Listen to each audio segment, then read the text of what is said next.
ازيكم يا شباب؟ عاملين ايه؟ يا رب تكونوا بخير وبأحسن حال. عايزين كده يا شباب نشوف مع بعض مين أبرز الفرق أو أبرز اللاعبين المتوقع تألقهم في الجولة الأولى، بحيث يعني نقدر يعني نجمع لعيبة كتيرة من الفرق دي، بحيث أول جولة إن شاء الله نقدر نطلع يعني طلعة كويسة بمجموعة نقاط كويسة، نكون بيها في الترتيب يعني الأوائل أو ترتيب عالي من بداية الموسم كده مع بعض.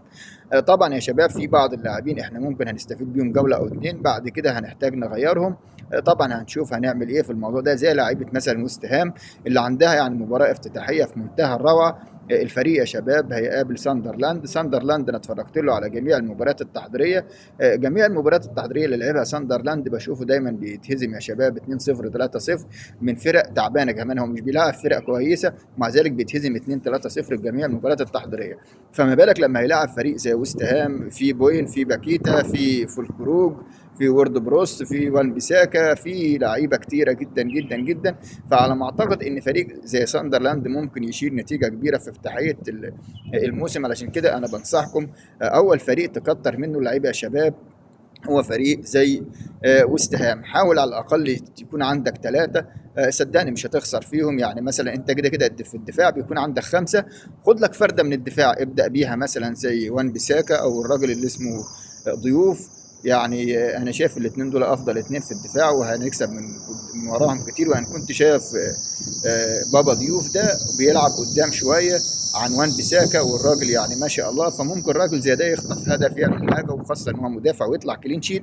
فواحد زي بابا ضيوف حط عينك عليه في المباراه الاولى، وكده كده هتحتاجه في مباريات كتيره قدام مع ويست هام. يعني كده كده كمدافع هيقعد معاك على الدكه في المباراه السهله هتستفيد بيه، والمباراه الصعبه مش مشكله يقعد، ان انت عندك اللي يعوض مدافع في الفريق.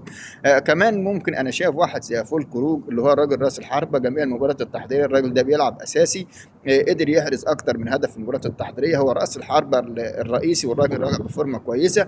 حتى يعني اغلب الجمهور هناك والمدرب بيقول لك ده راس الحربه بتاعنا الاساسي اللي هنعتمد عليه الموسم اللي جاي، والراجل راجع بفورمه كويسه ومستواه كويس. فانا شايف ان واحد زي فولكروج يعني حاول ان انت تخطفه في اول جوله. الراجل انا متاكد انه يعني امام ساندرلاند ممكن يحرز هدف او اتنين كمان، لان زي ما انا قلت لك ساندرلاند في شكله كده في المباراه الاولى هيستقبل اهداف كتير. كمان عندك بوين وباكيتا، حاول تاخد يعني واحد منهم تاني مع فولكروج، يعني حاول تاخد فرده من الدفاع زي ما قلت لك، واثنين يا اما تاخد بوين مع فولكروج في روس الحربه. استبعدها شويه لان انت عايز راس حربه واحد بس، لان انت بتفكر في روس حربه تاني، مش هينفع تاخد اتنين روس حربه من وست هام. فخد فولكروج لان هو الراجل الاقرب للتهديف، وخد معاه باكيتا او وورد بروس. انا شايف باكيتا الافضل لان معاه ضربات الجزاء، وباكيتا كمان بيحرز اهداف كتيره. طيب ده بالنسبه لفريق زي وست هام. فريق زي توتنهام برضو عنده افتتاحيه كويسه في بدايه الدوري، انا شايف برضو ان انت تعتمد يعني عنده اكتر من لاعب مميز زي قدوس، زي بيرنان جونسون. وان كنت شايف ان بيرنان جونسون هو افضل من قدوس بمراحل، طالما ان نفس السعر. بيرنان جونسون احنا شفناه في المباريات التحضيرية برضو بيحرز اكتر من هدف، الراجل الاساسي ضامن مكانه، الراجل هيلعب في الناحيه الشمال، خاصه ان كلوزوفسكي مصاب.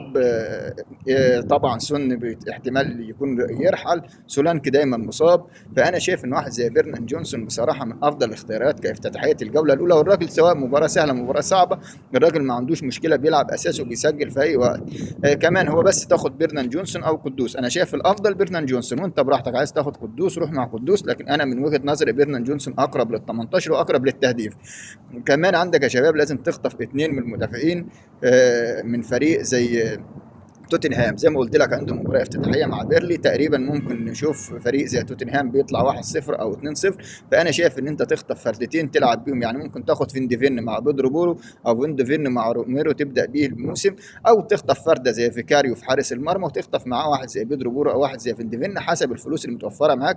انا عن نفسي واخد بيدرو بورو، واخد معاه كمان فيكاريو، هبدا بيهم الاثنين قدام بيرلي. عايز اجمع نقاط من بدايه يعني الجوله، خاصة ان هما الاثنين مباريات سهلة، يعني مش هلاقي فريق اسهل في الدفاع ويضمن كلين شيت اكتر زي توتنهام امام بيرلي. فمتوقع ان توتنهام يحافظ على الكلين شيت امام بيرلي، عشان كده انا واخد حارس المرمى فيكاريو، واخد معاه المدافع اللي هو طبعا بيدرو بورو. دول افضل ثلاث لعيبه او اربع لعيبه تعتمد عليهم من فريق توتنهام هيبدا الموسم.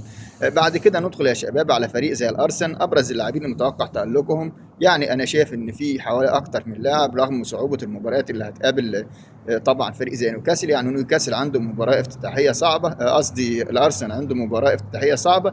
فانا شايف فريق زي الارسنال تقدر تخطف منه اثنين، مثلا شايف ان ساكا والراجل راس الحرب هم لازم يكونوا من اهم الركائز الرئيسيه، لان اسمه راس الحرب اللي هو جيوكريس. انا شايف ان الراجل ده السنه ده هينافس على الهداف. الراجل ما شاء الله عنده ضربات راس مميزه، الراجل بيتحرك كويس، الراجل هيكون ماكينه اهداف الموسم ده، وهيكون بينافس على الهدافين مع هالاند مع واتكنز مع ناس كتير. عشان كده انا شايف واحد زي جيوكريس لازم يدخل تشكيلتك من بدايه الموسم. سيبك من ان عنده مباريات صعبه او مباريات سهله، انا متاكد ان لاعب زي جيوكريس بامكانياته وراه واحد زي ساكا، وراه واحد زي مارتينيلي، وراه واحد زي ديكلان رايس، عنده خط دفاع مميز، عنده بن وايت ناحيه اليمين، عنده تمبر، وعنده اكتر من لاعب ناحيه الشمال يساعده انه يعمل له اوفرات. فانا شايف ان واحد زي جيوكروس بصراحه هيفيدك جدا جدا الموسم ده. ما ينفعش يطلع عن تشكيلتك. يعني انا اديتك اختيارات في ويست هام براحتك، اديتك اختيارات في توتنهام براحتك، لكن ما ينفعش اديك اختيارات في راس حربه زي جيوكروس ان انت ما تحطوش في تشكيلتك. لا، ده لازم يكون لعيب اساسي في تشكيلتك من بدايه الموسم، هو راس الحربه الاساسي اللي يكون معاك، وبعد كده نشوف مين الافضل معاه ونحطه جنبه. لكن انا شايف ان طبعا جيوكروس لازم يبدا معاك. كمان انا شايف ساكا يبدا معاك. ساكا ما شاء الله رجع بفورمه كويسه، اخر مباراه لعبوها 100 100، والفريق كان يعني مستواه مميز جدا. فانا شايف لازم تاخد ساكا مع جيوكروس، الاثنين هتستفيد بيهم في مباريات كتيره وهيجيبوا لك نقاط كتيره في بدايه الموسم. رغم صعوبه المباريات، لكن الارسنال على المستوى اللي انا شفته هو قادر يسجل في جميع المباريات. كمان فريق زي الارسنال عنده مباراه سهله اللي هي المباراه الثانيه اللي هيلاعب فيها ليدز يونايتد. يعني اعتقد ان ساكا وجيوكروس في المباراه الثانيه امام ليدز يونايتد هنشوف يعني اهداف كتيره من الاثنين دول. يعني اتوقع ان كل لاعب من الاثنين دول سواء جيوكروس او طبعا ساكا، على ما اعتقد ان كل واحد هيطلع ب 12 نقطه 15 نقطه 16 نقطه في المباراه الثانيه.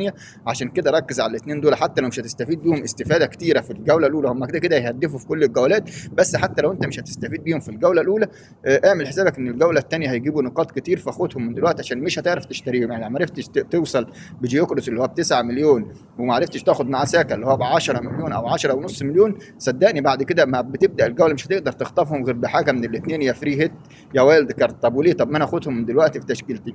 كمان خط الدفاع يا شباب قادر يحافظ على الكلين شيت في جميع المباريات، او على الاقل يقدروا يخطفوا اهداف. افضل العناصر انا شايفها كخط دفاع، انا شايف ان طبعا بن وايت الراجل اللي بيهاجم على طول، ومعاه جابرييل، وان كنت شايف جابرييل افضل، ان الراجل في القانون الجديد بتاع الفانتسي هيطلع بنقاط كتير، ولو قدر يحرز هدف ويطلع كلين شيت ويقطع اكتر من كوره وياخد بونص، الراجل ده ممكن يطلع لك ب 15 20 نقطه. فانا شايف ان واحد زي جابرييل لازم برضه تبدا تفكر فيه براحتك، انت عايز تاخده ماشي، مش عايز هو مش شرط، لكن ساكا وجيوكروس لازم يكونوا معاك. الفريق اللي بعد كده يا شباب هو ليفربول. وانا قلت لك امبارح لما نزلت لك تشكيله انا ما حطيتش فيها محمد صلاح، انا اخترت اثنين بصراحه من ليفربول. كنت واخد ثلاثه من ليفربول، اللي هو تقريبا جاكبو وايكيتيكي. يعني ايكيتيكي وجاكبو كنت حاططهم من الفريق، قلت لك دول هيعوضوا صلاح، لان صلاح مش هيقدر يجيب الجول لوحده. صلاح اما يصنع لايكيتيكي او يصنع لجاكبو، واما هياخد الهدف عن طريق جاكبو او كيتيكي. فعشان كده انا ما حطيتش صلاح، وقلت خساره احط صلاح واخسر 14.5 مليون، مع ان ال 3.5 مليون بتاع صلاح دي او ال 14.5 بتاع مليون بتوع صلاح انا ممكن استفيد بيهم في اكتر من مركز، وده اللي حصل. وفعلا يا شباب انت لو اتفرجت امبارح على مباراه ليفربول هتلاقي ان صلاح ما عملش حاجه خالص. كيتيكا الراجل قدر يحرز هدف، الراجل فيرتز اللي هو في نص الملعب قدر يحرز هدفين. يعني انت ممكن تعوض صلاح بفيرتز ومع كيتيكي، او فيرتز وجاكبو او جاكبو وايكيتيكي. فانا شايف ان تعويض صلاح حاجه سهله، في نفس الوقت فلوسه هتقدر توفرها في انك تقدر تجيب ساكا، انك تقدر تجيب جيوكريس في راس الحربه، انك تقدر تحط خط دفاع مميز. عشان كده انا شايف ابرز العناصر متوقع تالقها هو صلاح، طبعا متوقع تالقه في الجوله الاولى، لكن برضو ايكيتيكي هيتالق، جاكبو هيتالق، فيرتس هيتالق، لان صلاح مش هيتالق لوحده. فانا شايف ان انت تستبعد صلاح خالص من تشكيلتك وتبدا تعتمد على الثلاثه التانيين، لان سعرهم ارخص، هيدوك اختيارات افضل في التشكيله. كمان على مستوى خط الدفاع انا شايف يعني فريق زي ليفربول صعب يحافظ على الكلين شيت كالعاده. يعني انت بس هتاخد مدافعينهم على امل ان فريق مثلا يعني في المباريات الصعبه انه يخطف هدف او يعمل حاجه. فعشان كده انا شايف يعني تبعد عن يعني مدافعين ليفربول، وخاصه ان هم يعني اسعارهم غاليه ومش مفيدين جدا في اللعبه. يعني عندك فريق بقى زي كده زي مانشستر سيتي. مانشستر سيتي انا عن نفسي مش واخد منه حد خالص ولا بفكر حد.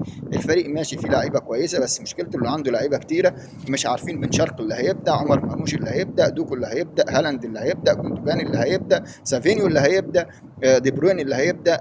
حتى على مستوى خط الدفاع في جابوا مدافعين كمان، جابوا يعني لعيبه كتيره. فريق زي مانشستر سيتي لسه التشكيله ما وضحتش قدامنا، عشان كده ما انصحكش ان انت تعتمد على فريق زي مانشستر سيتي ان انت تاخد منه لعيبه في بدايه الموسم حتى لو عنده مباريات سهله.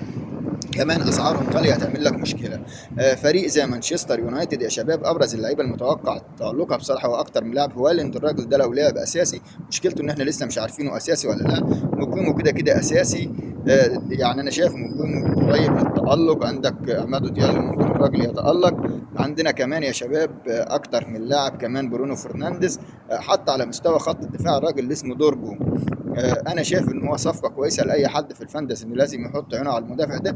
ولكن مش اول مباراه، ما اعتقدش هيبدا اول مباراه امام الارسنال، لان هو عايز يقفل الدفاعات، ودورجو ده بيهاجم على طول، فما ينفعش ان يبدا اول مباراه امام الارسنال. لكن الراجل ده هنشوفه في اكتر من مباراه في الجولات اللي بعد كده. هو مدافع كويس، خليه عندك يستفيد منه في المباريات اللي بعد كده.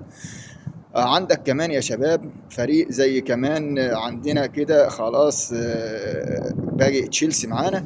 تشيلسي بصراحة يعني مستواه كويس، شايفين منه يعني مستوى أكثر من رائع.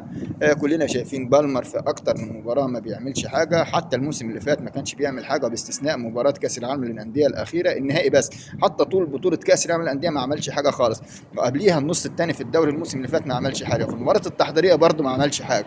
يعني انا شايف خساره تدفع 10.5 مليون في بالمر. مع ان انا شايف نيتو بصراحه، يعني الراجل من نهايه الموسم اللي فات وحتى الان نيتو اقرب لل 18. نيتو هو اللي بيصنع دايما، نيتو هو اللي بيهدف. عندك جواو بيدرو، عندك ديلاب. عندك بصراحه اكتر من لاعب دلوقتي في فريق زي تشيلسي تقدر تعتمد عليه وتوفر ال 10.5. حرام ادفع 10.5 في بالمر وانا عندي لعيبه كتير اتعوضها في تشيلسي. فانا شايف ان من تشيلسي الافضل انك تاخد جواو بيدرو. لو انت عاوز تعوض واحد زي بالمر، خد يا عم جواو بيدرو مع ديلاب كاتنين رؤوس حربة، او لو انت مش ضامنهم الاثنين بيبدلوا، خد مثلا جواو بيدرو وخد نيتو. انا شايف نيتو صفقة كويسة. الراجل ما شاء الله كل مراد بيقدر يحرز ويقدر يهدف، وسعره 7 مليون، سعر كويس. فعشان كده انا شايف ان بالمر ملوش لازمة ناخده معانا في التشكيلة. ساكا ماشي، رغم ان ساكا ب 10 مليون وبالمر ب 10 مليون، لكن ساكا هيكون مفيد معانا في الفانتازي اكتر من بالمر الموسم ده. صلاح برضه زي ما قلت لك في تعويض ليه في فريق، فمش لازم ان احنا نضغط عليه. خلي فلوس صلاح واستفيد بيها في لعيبه تانية تكون قويه، زي فيرتس في نص الملعب، زي موبيمو في نص الملعب، زي كونيا يكون معاك. ففي اكتر من لاعب نقدر نستفيد منه الموسم ده. طبعا الفرق اللي لسه صاعده جديد يا شباب ما تحاولش ان انت تفكر فيها او تحط فيها لعيبه كتيره الا زي دوبرافكا او ستيف، اللي هم الاثنين اللي هم بيلعبوا في بيرلي. بس دول اللي ممكن تاخد ستيف يعني كمدافع خامس، بحيث ان انت توفر فلوس، او دوبرافكا كحارس مرمى. عندهم المباراه الثانيه سهله امام ساندرلاند، ممكن يقدروا يطلعوا كلين شيت. وممكن واحد زي ستيف نشوفه بيحرز المباراه الثانيه. بس هم الجولتين دول بس. عندنا بعد كده مين تاني يا شباب من الفرق؟ خلاص الارسنال خلاص، ليفربول خلاص، تشيلسي خلاص، مانشستر يونايتد خلاص، توتنهام خلاص، وست هام خلاص. برايتون يا شباب، انا شايف برايتون يعني الحاجه الوحيده المميزه في برايتون هو دي كوبر، اللي هو المدافع اللي بيلعب ناحيه الشمال. هو الحاجه الوحيده المميزه في الفريق ده، اللي يعني بنشوفها دايما مستواه ثابت، بيحرز اهداف، بيصنع. فانت لو هتاخد حد من برايتون خد دي كوبر اللي هو المدافع. ما تفكرش تاخد حد من المهاجمين ولا حد من خط النص. على ما اعتقد ان الفريق مش هيكون مفيد جدا الموسم ده. دي طبعا يا شباب افضل الاختيارات وافضل اللعيبه المتوقع تالقها الموسم ده. نتمنى التوفيق للجميع، والسلام عليكم ورحمه الله وبركاته.